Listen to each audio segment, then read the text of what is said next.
So this week we're going to do the same thing we did last week with Emma Watson's speech, but with a little bit of a more complex speech. I wanted to give you some background on Elie Wiesel's Perils of Indifference speech, and then kind of walk you through the same process, but you're gonna be on your own this time, as opposed to me kind of giving you a lot of the information that you need. So this was a speech delivered in 1999 uh,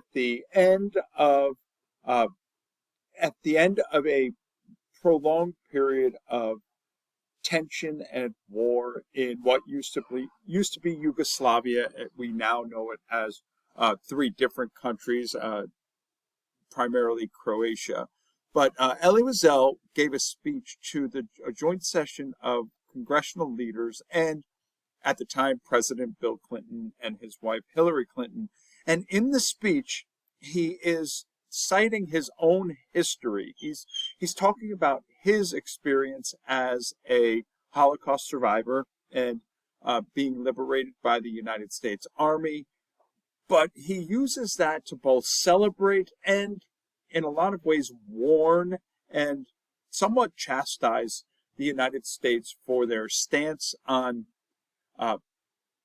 uninvolvement in the European conflict. So he praises Bill Clinton for finally getting involved, but also questions the delay it took in getting involved. And he talks about a tyrannical leader named Slobodan Milosevic, who he cites as a kind of a throwback to the Hitler-esque dictatorship of the 1940s in Europe.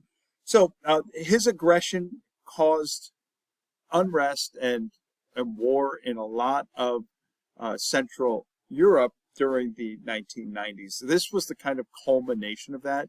And Elie Wiesel does a remarkable job of reflecting on his experience as a Holocaust survivor, what happened in the 1990s, and then the hopeful outlook for the future. Now that we're several decades past that, we've kind of learned that the same stuff is still happening. So Elie Wiesel's words and his hope for the future maybe didn't pan out the way he would have liked, but nonetheless, it's a very interesting and quite effective speech. It's a lot longer, so you're going to have a lot more to work with. I have the speech video for you. Sometimes he's a little bit hard to understand because of his accent as well, but I'm sure you'll manage through that. But that's why it's really important that you follow along with the text as well, because then that'll kind of allow you to have better understanding.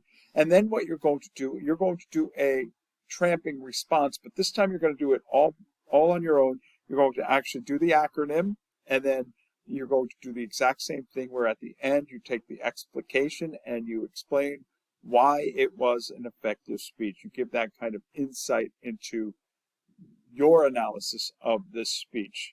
So so this week you're kind of on your own. Good luck with that, and let me know if you have any questions.